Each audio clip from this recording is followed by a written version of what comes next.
Hi everyone, welcome back to our statistics series. In the previous tutorials, we look at what statistics is, its importance in various fields, branches of statistics, and some key terminology. Where we talk about data, variable, population, sample, parameter, and statistics. But in this tutorial, we are going to look at types of data. Okay, now we have two data types in statistics.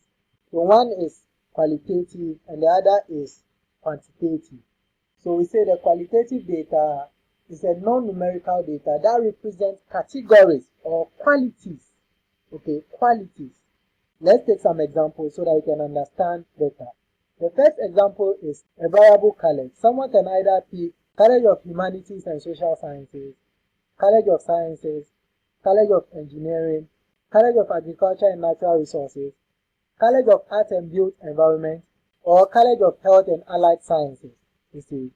So the data collected for the variable college is qualitative data. It's not numerical, it's qualities. Okay.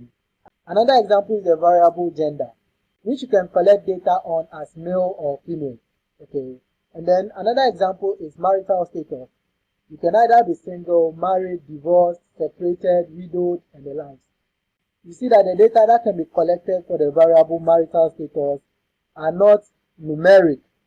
Okay, it's qualities, it's categories of singles, married, divorced. You see that. And then another example is blood group. You can either be A, B, AB, or O. It's not numeric. Okay. And then another example is political affiliation. You can either be CPP, NDC, NPP, and the likes. Okay, you see it's not numerical also.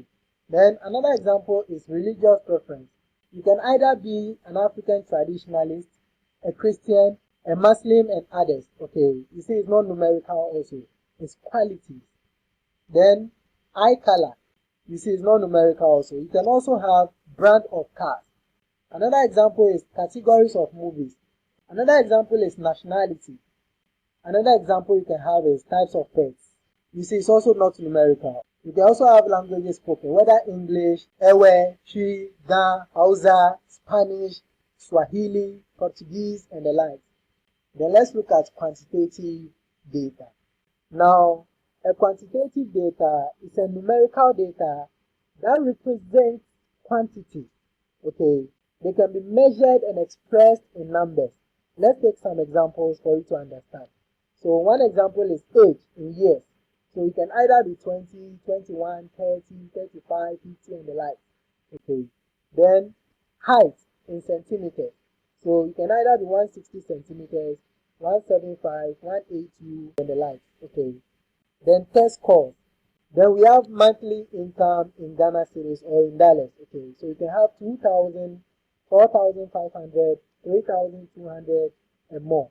So you see that they are numerical in nature. So that's why we call them quantitative. Then we also have temperature in Celsius. Okay. Then we have number of siblings. Okay, you can have one sibling, you can have two siblings, you can have three, you can have four, and the like. Okay. Then we have daily hours of study. You can either study for 2 hours, 5 hours, 3 hours, 1 hour, 0.5 hour, which is 30 minutes, and the likes. Then we have distance traveled in kilometers. We have weight in kilogram. We also have speed in kilometer per hour. And we have many more. GDP is also quantitative. Now, pay more attention. The quantitative is further divided into two. One is discrete and the other is continuous. Okay, so quantitative can either be discrete or continuous. Now, some of these examples are discrete and some are continuous. Now, let me explain it for a layman. Okay, let me say the discrete ones are the ones that you can easily count. Okay, count. But the continuous ones are the ones that you don't count them, rather you measure them. Okay, you can use some instrument to measure them or something. Let's take them one by one, okay? Now, age in years, okay, in years, you can easily count the number of years, okay? So, age in years should be under discrete, okay? Then let's look at height. Height in centimeters. Do you count height of maybe something or someone? Do you count it?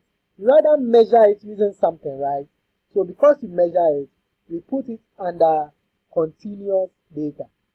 Then test cost is discrete, okay. Then monthly income in dollars is continuous. How do I know it's continuous? You see, your monthly income can be in decimals, okay.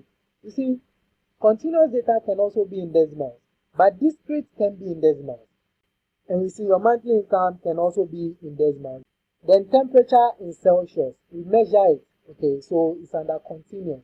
Then we also have number of siblings. Number of siblings is discrete. You can easily count them. Okay, you don't measure them, you count 1, 2, 3. Oh, I have 3 siblings, I have 2 siblings. You see. Then daily hours of study is also under discrete. Then we also have distance traveled in kilometers is continuous. So length, height, distance are continuous. Okay. Then we also have weight. Weight is also going to be continuous. Then we have speed. Speed is also continuous. We measure them. We measure speed, we measure weight, we measure distance, we measure temperature. So they are continuous. Okay. So we've seen the difference between qualitative and quantitative. Remember I told you can call qualitative categorical. You can also call the quantitative numerical. And the quantitative is further divided into two, discrete and continuous. The continuous, you have to measure to get them. But the discrete, you can easily count them.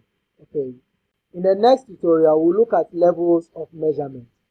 But I want you guys to comment below with more examples of qualitative, quantitative, and specifically discrete and continuous. Okay. So it's important to like, share, and subscribe to this channel for more tutorials. Thank you and see you in the next tutorial.